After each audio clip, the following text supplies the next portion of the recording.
¿Qué tal? El día de hoy abordaremos lo que es el tema de toxicología. Es un tema muy amplio en el cual veremos una diversidad de sustancias en las cuales se puede estar, involucrado en riesgo para este tipo de emergencias. Hay que recordar que dentro de las sustancias químicas que existen a nivel mundial son demasiadas, ¿no? Ahí mencionan que más de 100,000. Entonces, para tenerlo en consideración, hay veces que contamos con ellas en nuestra casa y que creemos que son inofensivas, pero no es como tal. Hay que recordar que el envenenamiento agudo al año tiene afectación de más de 2 millones de personas. Estos, están basados en la fuente de la CDC en Estados Unidos. La intoxicación crónica es más común que la aguda y esta obviamente puede causar la muerte de pacientes. Dentro de los puntos importantes en la toxicología es identificar al paciente e identificar el veneno al que estuvo expuesto. Dentro de esto hay que primero abordar alguna terminología como lo que es la toxicología, el veneno, toxina. La toxicología hay que recordar que es el estudio de las sustancias químicas o venenosas, las cuales pueden poner en riesgo la salud. El cómo ingresan al organismo, cómo es su metabolismo y las consecuencias que trae la exposición a ellas. El veneno es una sustancia química que puede dañar las estructuras corporales y obviamente la función del cuerpo. Y la toxina es una sustancia venenosa producida por una bacteria, un animal, una planta y que obviamente también involucra un metabolismo dentro del cuerpo y se ve afectado. En cuanto al abuso de sustancias, es el hecho de que se esté ingiriendo una sustancia sabiendo su efecto que tiene en el organismo y es obviamente a propósito, no es de manera deliberada. Por ello es que es más común la intoxicación crónica debido a este abuso de sustancias. Y una sobredosis es cuando se llega a una dosis tóxica dentro de la administración desde un fármaco hasta una sustancia química. Obviamente dentro de lo que es la identificación del veneno podemos encontrar diferentes agentes, ¿no? Como los derivados del opio, los simpaticomiméticos, lo que son los sedantes, los anticolinérgicos, los colinérgicos, los alucinógenos, y cada uno de estos me va a desencadenar una sintomatología diferente. Y esto también va de la mano con la cantidad que se ingiere, con las características del paciente. No es lo mismo un paciente adulto, un pediátrico y uno de la tercera edad. Entonces, en cada uno se va a comportar de manera distinta. Dentro de la identificación de estos agentes, es importante utilizar este tipo de preguntas para ir guiando nuestra valoración hacia la exposición del tóxico. ¿Cuál fue el tóxico que ingirió? ¿Cuánto tiempo estuvo expuesto? La cantidad que ingirió. Si comió, bebió algo, le dieron algún remedio casero, y el peso del paciente es importante, ¿no? Lo que les había mencionado. Uno, para ver la cantidad de veneno o de tóxico que ingirió, y en base al peso podemos estimar las consecuencias que puede llegar a tener. Otro punto importante es cuando voy a dar un tratamiento en cuanto a ingesta oral de este tipo de intoxicaciones. Va basado en el peso del paciente, ¿no? Al momento de administrar carbón activado es importante destacarlo, ¿no? Porque va en base a este peso. Hay que intentar determinar la naturaleza del veneno siempre y cuando esté en nuestras manos y que no nos pongamos en riesgo nosotros, siempre y cuando tengamos el equipo de protección personal adecuado para ingresar al área en donde está el paciente y atenderlo a él. Es importante llevar a cabo una pequeña investigación de la escena. ¿A qué se refiere? Que yo debo de indagar aquellas pistas que me puedan dar indicio de que el paciente se intoxicó con algún químico que estaba libre en esa zona, o que si ingirió algún medicamento, se inyectó alguna droga, hubo mordedura de algún animal, etcétera. Y todo esto, desde que llegamos y nos recibe los familiares o quien llamó a la ambulancia, desde ahí empezamos a evaluar, porque puede que salga uno de ellos y nosotros lo vemos con signos o síntomas de intoxicación, y desde ahí puede ser que me puedo encontrar más de un paciente en la escena de toxicología. Entonces, por eso es importante indagar. Dentro de las vías de entrada hay que ver que existen diversas rutas como la inhalación, la absorción, la ingestión y la inyección, y cada una de estas obviamente puede ser un metabolismo diferente. ¿A qué se refiere? Que en uno puede tener un tiempo de acción ese tóxico de manera más rápida, o el veneno, a diferencia de otra de las vías como tal. Entonces, aquí tenemos un ejemplo de factores de riesgo que existen para que pueda ingresar un tóxico o un veneno hacia el cuerpo. Entonces ahí están por animales, por medicamentos, equipo de limpieza, tóxicos en alguna fábrica, desprendimiento de vapores, gases. En los tóxicos inhalados, que es una de las primeras vías de entrada que veremos, aquí cabe resaltar que son a través de la vía aérea, son respirados. Algunos pacientes los utilizan de manera deliberada para autoinfligirse un daño, y también cabe resaltar que puede ser de manera accidental.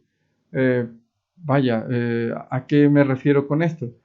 Puede ser que tú te encuentras en X o Y zona, eh, y en ese momento, por ejemplo, hubo un mal trabajo en donde hay una caldera de combustión interna y está desprendiendo monóxido de carbono.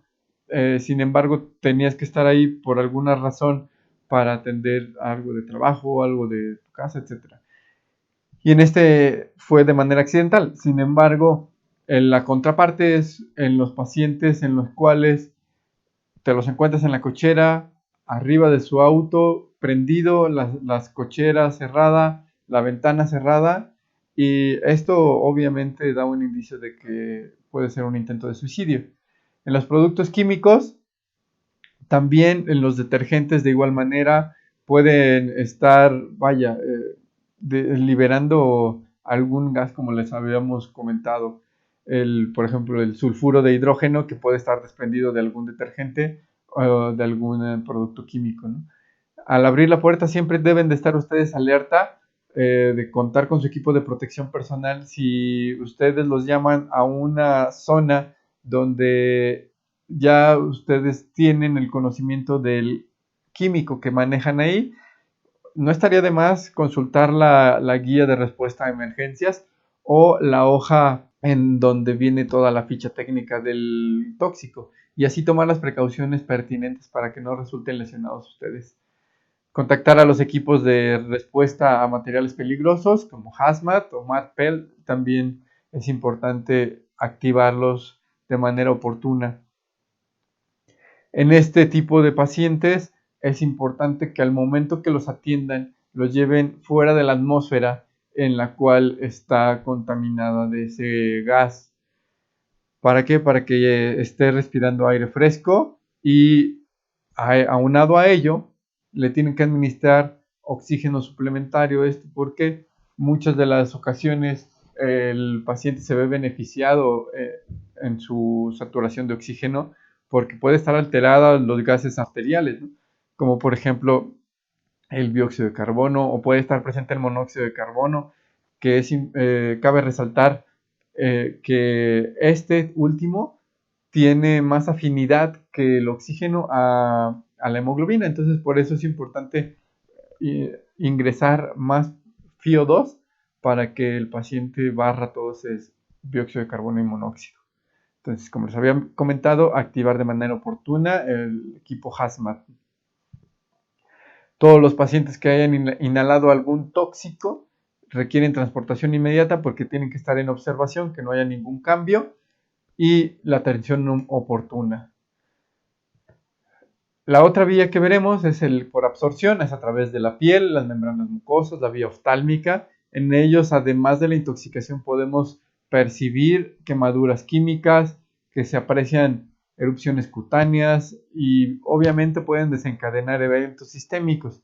No porque entre a través de la piel no puede desencadenar algo a nivel de todo el organismo. Entonces, es importante distinguir de las quemaduras por contacto de una absorción por contacto. Y que estas dos pueden estar presentes cuando el paciente está intoxicado, ¿no? Tanto la absorción como la quemadura.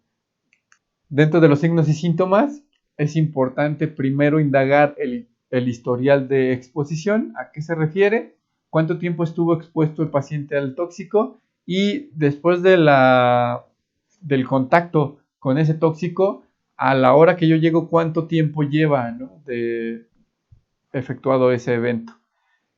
Si tiene algún líquido o algún polvo en la piel el paciente, si hay presencia de quemaduras, si tiene urticaria, comezón, irritación, si tiene alguna erupción, enrojecimiento de la piel y además si la sustancia a la que estuvo expuesto tiene algún olor característico que me puede estar guiando hacia un tóxico específico. Dentro del tratamiento de emergencia hay que evitar primero contagiarse uno mismo y mi equipo y posteriormente el proteger a los demás. ¿A qué se refiere? Que cuando en la escena hay mirones o hay, transeúntes que accidentalmente se metieron a la escena contaminada, pues primero ustedes su seguridad y hasta que no tengan todo el equipo de protección personal comenzar a atenderlos. Eliminar la sustancia tan rápido sea posible del paciente y retirar toda la ropa que esté contaminada y esta a su vez ponerla en un contenedor o en una bolsa etiquetada, ¿no?, con lo que estuvo expuesto el paciente. ¿Para qué?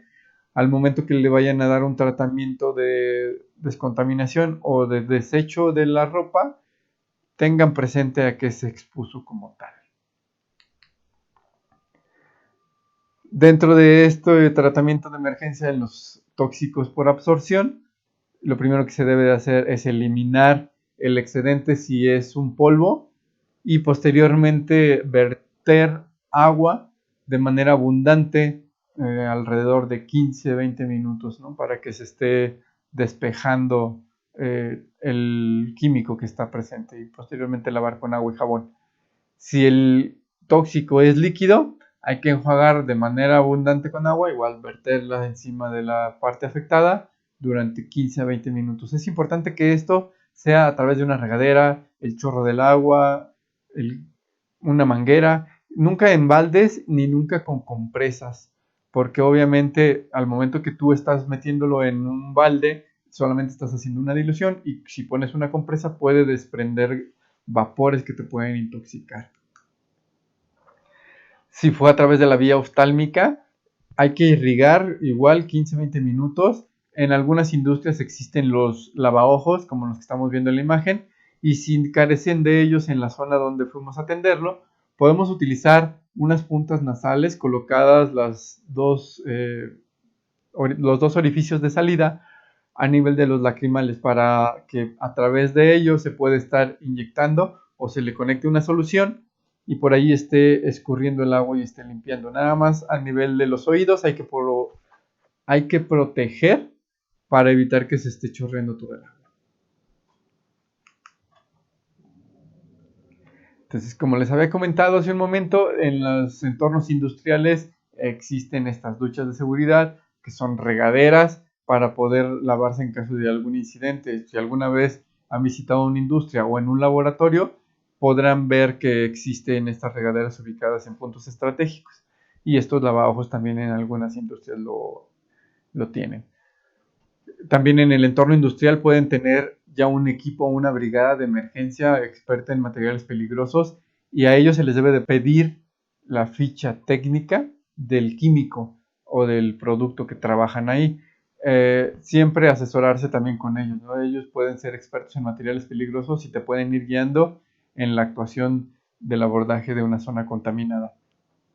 Deben de garantizar la seguridad de ustedes y de sus compañeros y que se han descontaminado antes de salir de la escena o que no fueron contaminados, al igual que el paciente. Obtener la hoja de datos de seguridad del material para poder tener todos los cuidados pertinentes. Dentro de los venenos ingeridos hay que recordar que la vía oral es la más común por la cual puede entrar un tóxico y puede ser, como les había comentado, tanto accidental o deliberada. No es más común que los niños sea de manera accidental, versus los adultos que lo pueden tomar de manera deliberada, pero no está descartada que pueda ser de manera accidental, ¿no? En cuántas de las ocasiones no hemos visto que guardan, por ejemplo, productos de limpieza que son de colores muy vistosos en botellas que son de bebidas rehidratantes, que también son de colores vistosos y se parecen y se pueden confundir, ¿no? Y nadie va a saber que si no está etiquetada o reetiquetada, que se cambió de sustancia que está ahí dentro. Entonces, vean que pueden ocurrir este tipo de incidentes. Dentro de los signos y síntomas pueden variar según el tipo de veneno o tipo de tóxico, la edad del paciente y el tiempo que transcurrió desde que se tuvo exposición a él. Dentro de los signos y síntomas que podemos encontrar en este tipo de pacientes que ingirieron algún veneno son quemaduras en la boca, dolor gastrointestinal, vómito, convulsiones, arritmias en el corazón, y esto es importante que siempre lo notifiquen a la dirección médica o contacten a un centro toxicológico para que den todas las características del paciente y los vayan guiando en el cuidado de él. En México existe una red de centros toxicológicos los cuales funcionan de manera continua y están apoyando los 365 días, ¿no? Hay que considerar siempre que un veneno no está absorbido por el tracto gastrointestinal y se puede prevenir esa manera de absorción. ¿A qué se refiere? Que, por ejemplo, si ustedes administran no sé, carbón activado, van a prevenir esa absorción que se desencadene, ¿no? Si ustedes lo dan de manera oportuna o no retrasan la ingesta de este. Como les había comentado, el carbón activado está indicado en algunos servicios de emergencia que tengan instaurados sus protocolos que el TEM puede aplicarlo. El carbón activado a una dosis de 1 gramo por kilogramo de peso. ¿A qué se refiere? Que siempre va a ir guiado en relación la dosis al peso.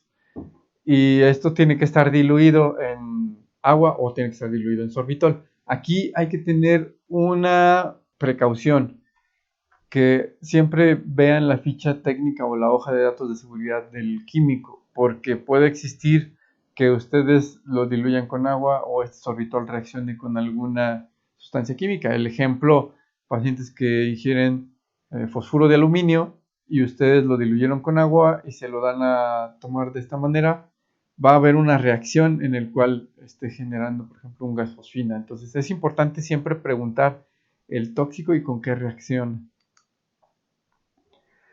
La otra vía es tóxicos inyectados, que estos pueden ser por una mordedura, picadura de algún animal o una inyección de alguna droga. Entonces, esto es importante que tengan en consideración en la seguridad de la escena, porque puede haber el animal que picó o que mordió al paciente y ustedes también ponerse en peligro. Entonces, siempre tengan ese cuidado. Estos venenos por esta vía se pueden absorber de manera rápida, no se pueden diluir ni eliminar en la escena, o sea, no puedes, hacer algún procedimiento que elimine el tóxico o el veneno en la zona del incidente. Sí puedes administrar algunos fármacos o favoterápicos, pero obviamente no te los van a eliminar de manera inmediata, ¿no? Es obviamente un tratamiento un poquito más prolongado de la atención hospitalaria. Los tóxicos inyectados pueden presentar algunos signos y síntomas entre los que se destacan la debilidad, mareos, fiebre, escalofríos, puede haber el estado de alerta alterado, el paciente puede estar exaltado, ¿no? Si es alguna droga que sea eufórica, el paciente puede estar incluso hasta combativo.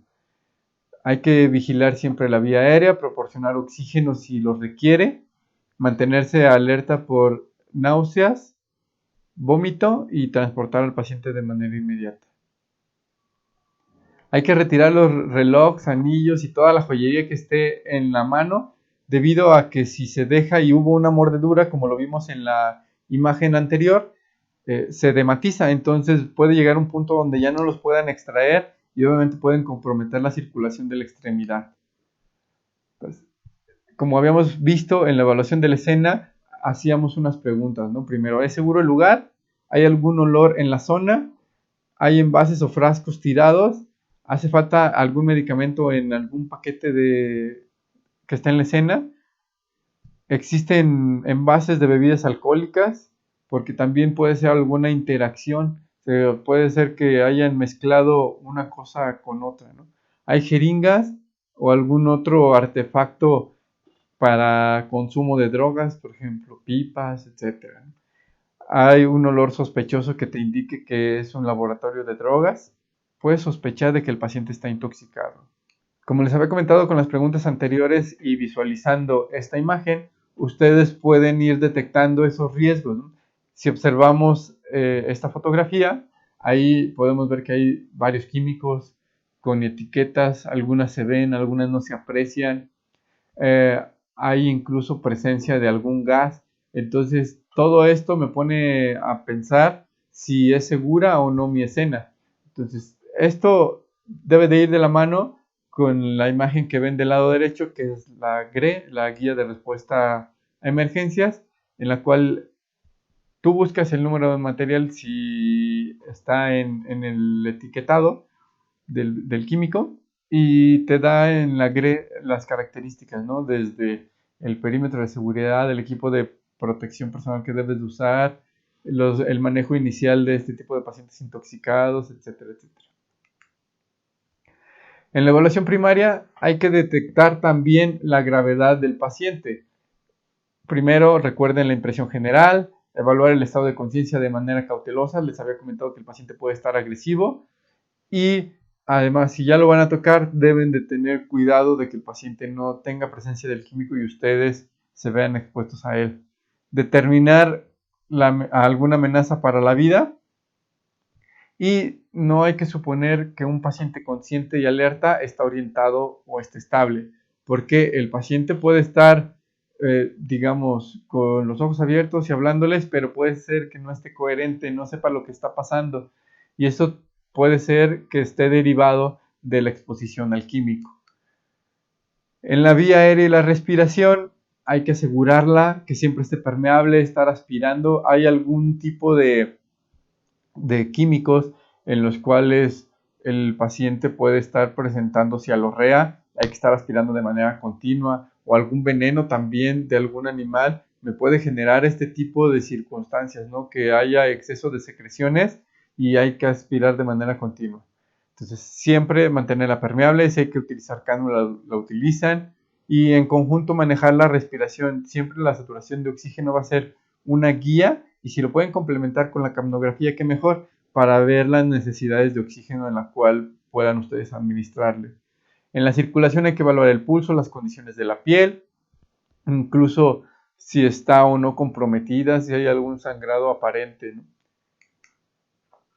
En la decisión del transporte hay que recordar que cualquier cosa que me ponga en riesgo la vida hay que considerarlo como un transporte de manera inmediata.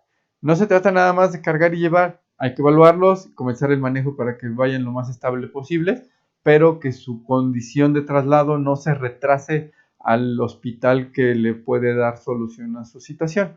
Entonces, esto es importante que siempre antes de trasladarlo también deban de descontaminarlo, ¿no? Se puede hacer en la escena y su ambulancia no se vea inmiscuida en el aspecto de que ya se contaminó porque lo subieron con todo y el químico y después haya que descontaminar también la ambulancia. Entonces, eso es importante que lo tengan también presente. En la historia clínica hay que investigar siempre si el paciente tuvo su historial de exposición al tóxico presente, desde a qué horas, cuánto tiempo, su historial sample, siempre y cuando él me pueda responder, y cerciorarme que el paciente esté orientado, obviamente, ¿no? Y consciente.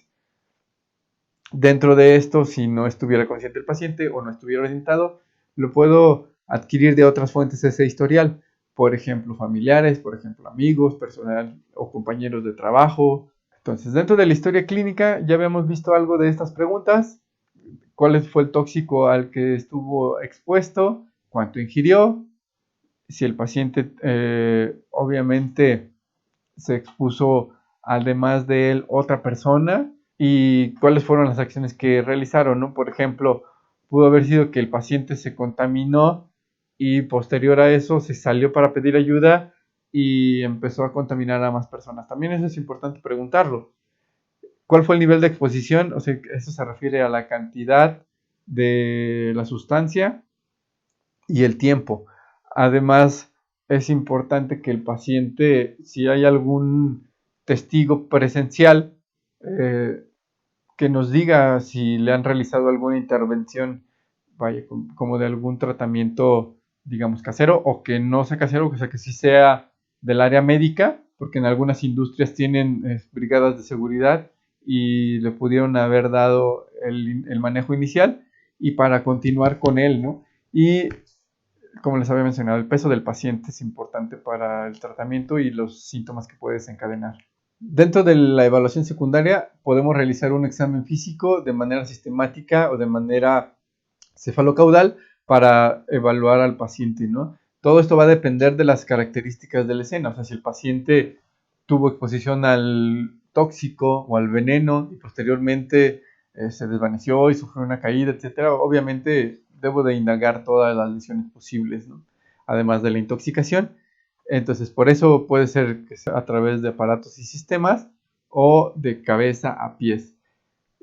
Siempre evaluar los signos vitales completos: frecuencia cardíaca, frecuencia respiratoria, tensión arterial, saturación de oxígeno, capnografía, para poder estar viendo cómo va nuestro paciente durante el traslado. Hay que buscar alteración del estado de respuesta y esto, ver cómo va comportándose durante el traslado, ¿no? O sea, si se mantiene desde que yo llegué hasta que lo trasladé con ese nivel o con esos signos vitales, como es en la revaluación, ¿no? Entonces, adentrándonos a esta revaluación, como les había comentado, es repetir la evaluación de aquellas situaciones que me ponen en riesgo la vida, como la vía aérea, la respiración, la circulación, y repetir los signos vitales. En cada paciente va a ser de manera distinta. Puede ser en un paciente grave cada 5 minutos, en un paciente no grave o estable cada 15.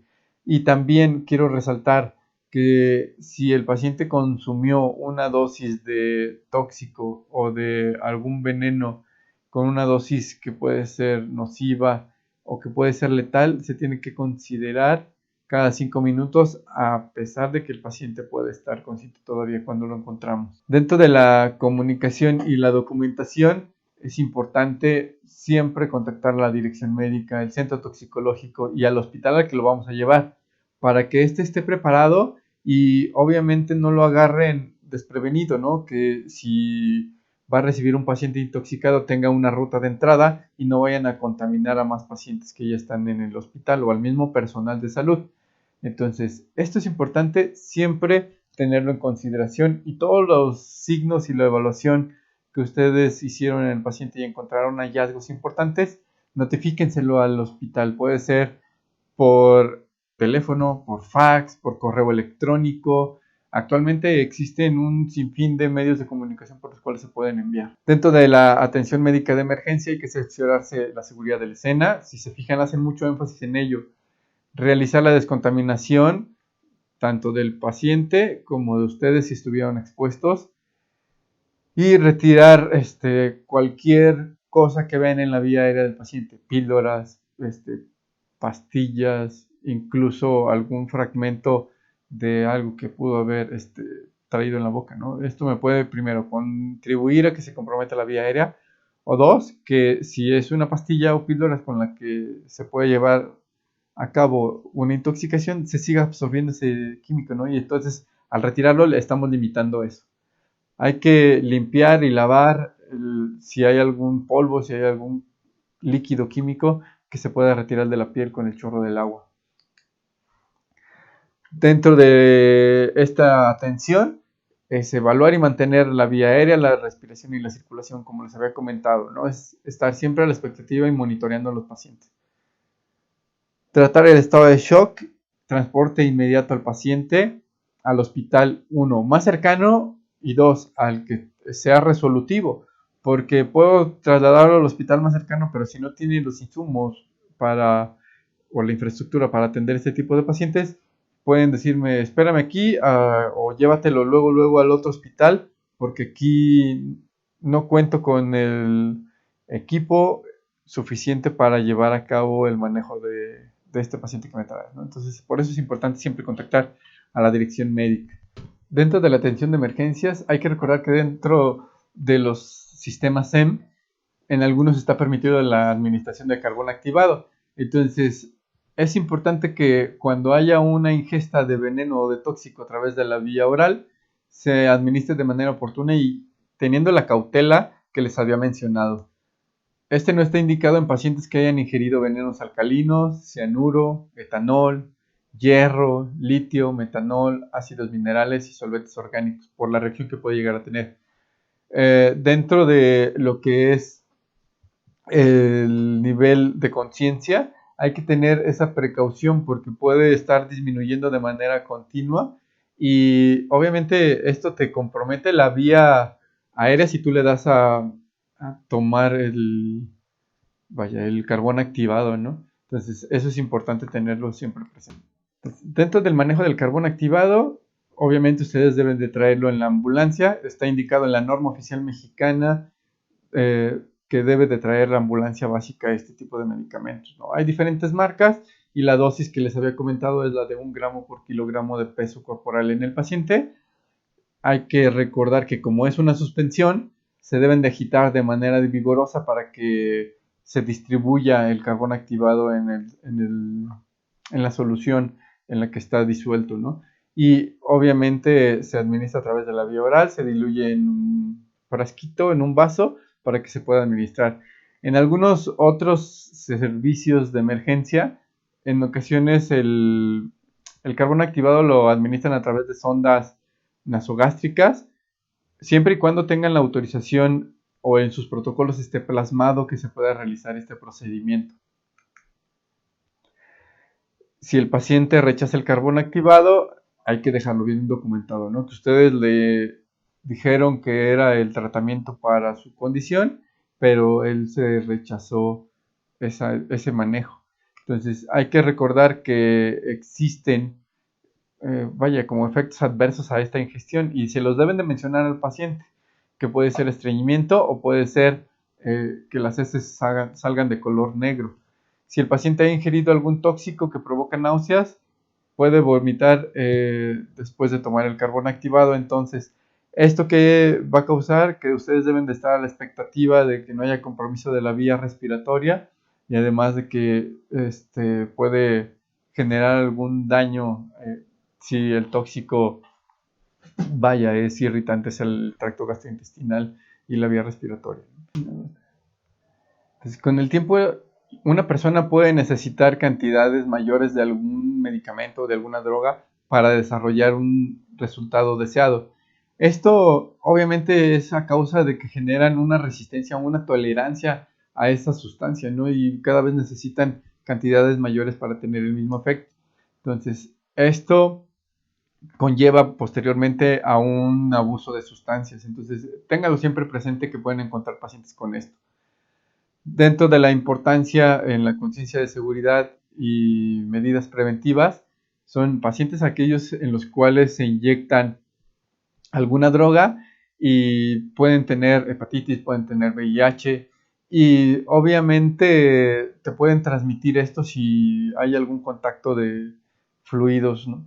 El alcohol es uno de las sustancias específicas en las cuales te puede llegar a intoxicar y a pesar de que puede existir un uso a nivel de la población, digamos, de manera normal, eh, hay quienes llegan al exceso y obviamente te puede causar desde una intoxicación aguda o hasta una intoxicación crónica.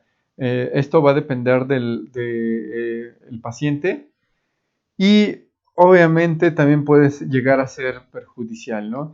Dentro de esto hay que recordar que este alcohol es un depresor del sistema nervioso y va a disminuir la actividad dentro de lo que es este sistema.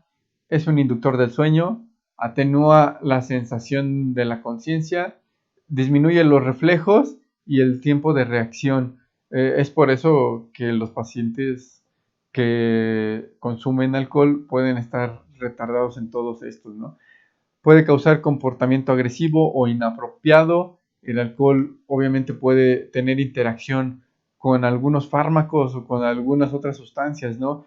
En la actualidad existen incluso bebidas que se preparan de manera cotidiana mezclándola con, vaya, bebidas energizantes y con drogas, etcétera. Entonces, imagínense el efecto que va a tener. Dentro de los pacientes que consumen de manera crónica el alcohol, puede llegar a un punto a donde puedan desarrollar alucinaciones o delirium tremens, ¿no? O incluso en los pacientes que también tienen un síndrome de abstinencia, que tienen un consumo crónico y de repente lo dejan de manera abrupta o no pueden consumirlo y desarrollan este tipo de sintomatología. Entonces el delirium tremens está caracterizado por agitación, inquietud, fiebre, sudoración, temblores, confusión. El paciente está desorientado y puede llegar a convulsionar, claro que sí. Entonces, ténganlo siempre presente estas situaciones. Los opioides son otro tipo de tóxicos o de drogas en las cuales se puede estar expuesto o consumió el paciente. Hay que recordar que el opioide es un tipo de medicamento narcótico y el opiáceo es un subconjunto de esa familia de opioides que se refiere a los opioides naturales no sintéticos, ¿no? Esa es la diferencia entre opioide y opiáceo. Entonces, dentro de esto puede haber un sinfín de sustancias.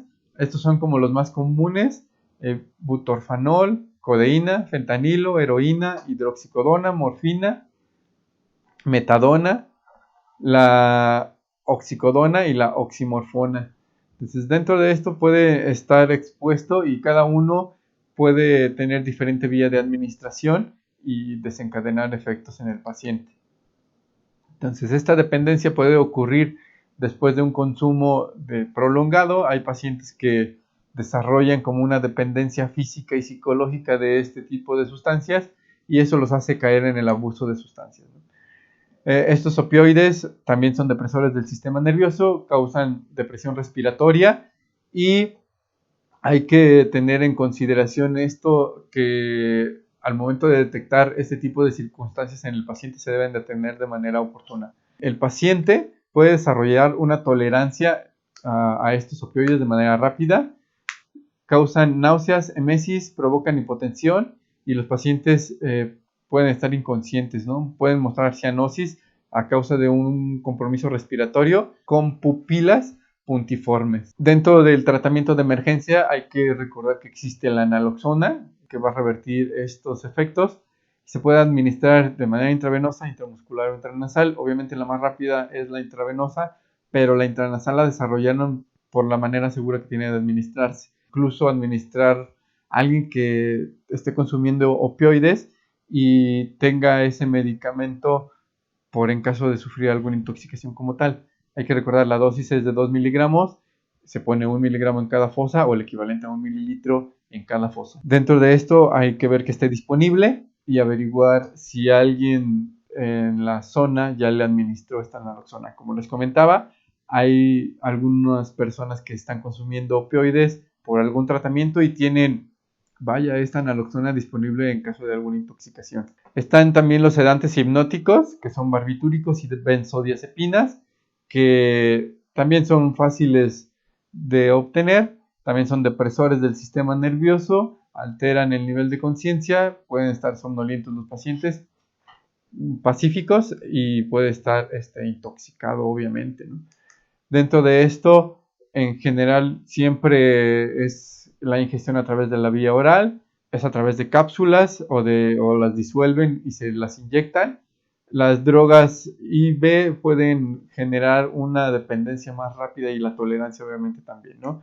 Dentro de estos sedantes hipnóticos existen drogas que por razones no correctas las ponen en bebidas, ¿no? Un knockout o el Mickey Gin, que obviamente es droga que se pone dentro de la bebida para generar inconsciencia en el paciente y pues no tiene un uso legal, digámoslo así, ¿no?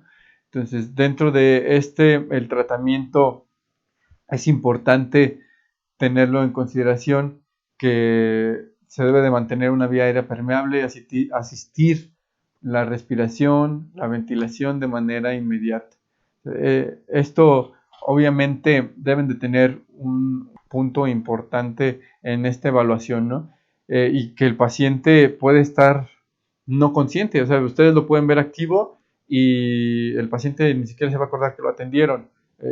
Nada más para que se den una idea, por ejemplo, un tipo de drogas que se utilizan, si vieron la película de ¿Qué pasó ayer?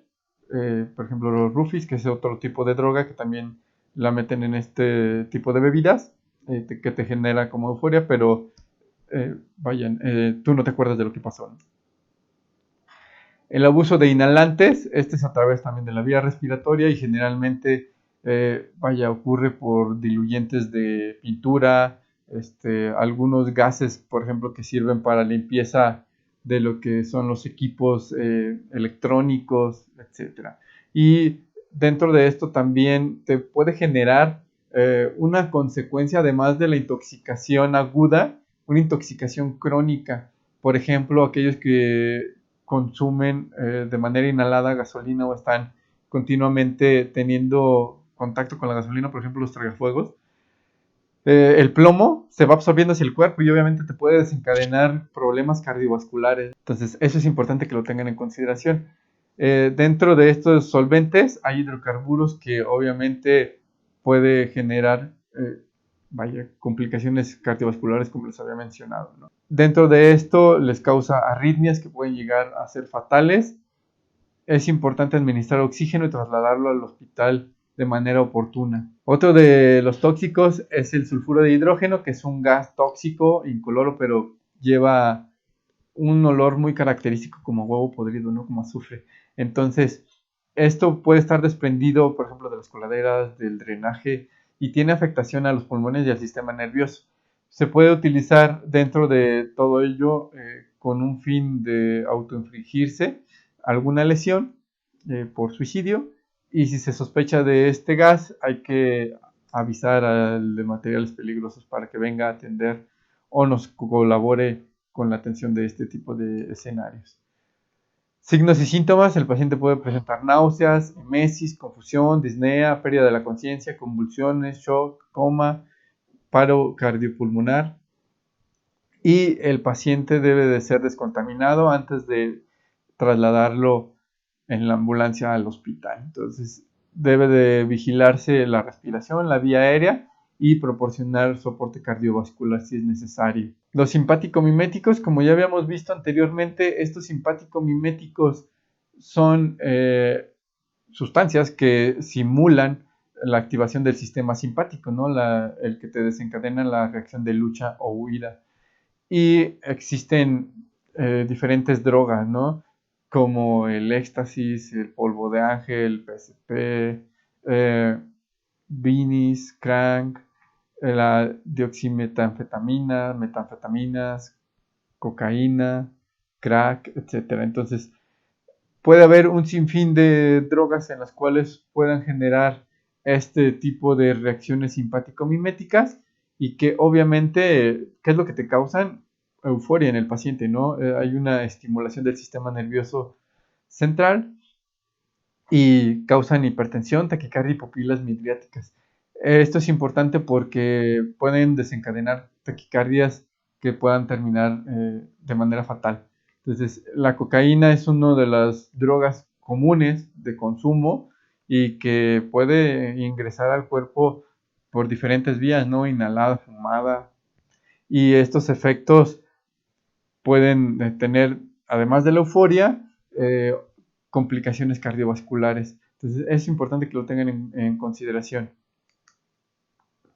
Una sobredosis de esto es una emergencia realmente y puede llegar a convulsionar al paciente, como les había comentado, arritmias cardíacas, eventos vasculares cerebrales y puede haber una ruptura de algún vaso, ¿no? pueden desarrollar paranoia o alucinaciones y nunca dejar al paciente desatendido, porque obviamente como están eufóricos puede generarse algún daño el paciente como tal. Proporcionar el transporte inmediato al paciente. Dentro de las cationas sintéticas, los efectos que se puede tener es que estén rechinando los dientes, pérdida del apetito, chasquido de labios, confusión, problemas gastrointestinales, paranoia, cefalea, alucinaciones. Hay que mantener tranquilo al paciente y transportarlo al centro hospitalario. Hay que considerar la asistencia de soporte vital avanzado. Estos pueden necesitar alguna restricción química, ¿no? Para facilitar la transportación y que sea segura. Dentro de la marihuana, que es otra de las drogas de abuso común, y tiene dos componentes químicos, ¿no? El CBD y el THC, que este último es el que produce un efecto químico de euforia y te puede generar también relajación o somnolencia. Y obviamente puede causar como una adicción a él. Este efecto puede progresar a la depresión y a la confusión. En dosis altas te puede causar alucinaciones, ansiedad y paranoia. La marihuana se utiliza como un vehículo para introducir algunas otras drogas. O sea, por ejemplo, pueden estar mezclando marihuana con cocaína para fumarla y obviamente el efecto puede ser mayor, ¿no? Dentro de esto hay algunos, actualmente productos que contienen THC o CBD y que luego a veces terminan como en intoxicación, ¿no?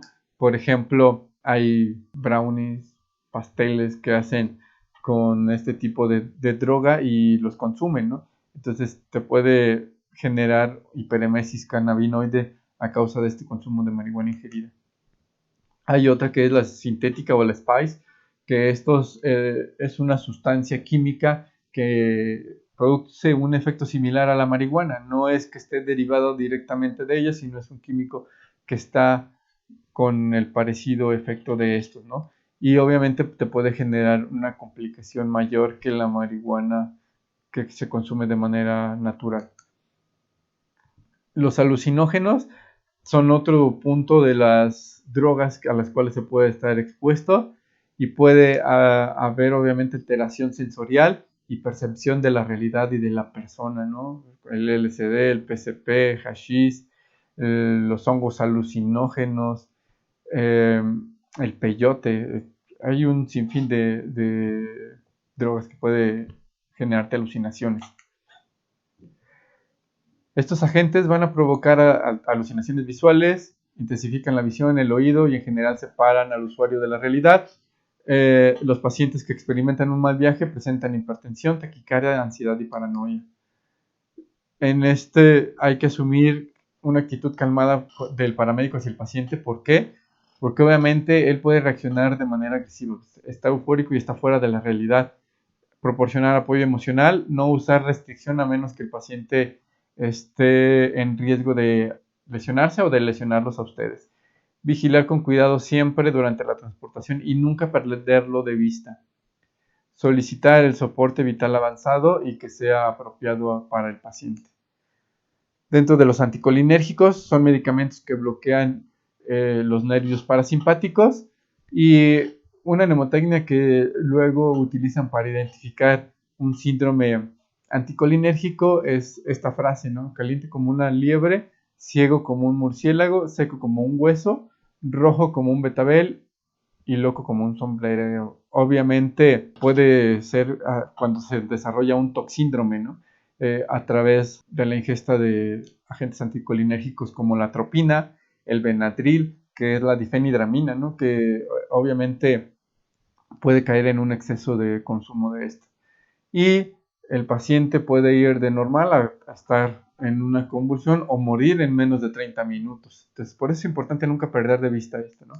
Aquí les dejo una imagen en la cual pueden consultarlo en esa página de Close and Bruce. Ahí hay varias imágenes de síndromes o toxíndromes en los cuales te los explican de manera ilustrada para que quede un poquito más claro, ¿no? Dentro de los agentes anticolinérgicos son aquellos que estimulan, obviamente, el sistema nervioso parasimpático.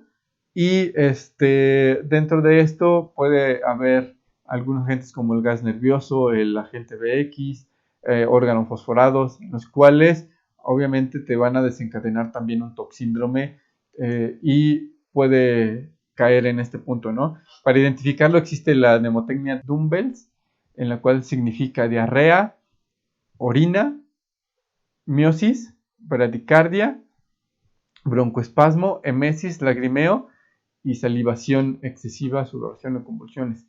Si se fijan, para poderlo diferenciar el colinérgico del anticolinérgico, en hay como exceso de fluidos, exceso de líquidos, y en el otro no.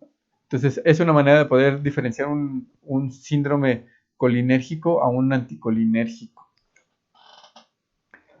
Dentro de esto también se puede utilizar esta mnemotecnia Sluthem, que significa salivación, sudoración, lagrimeo, urinario, defecación, diarrea, malestar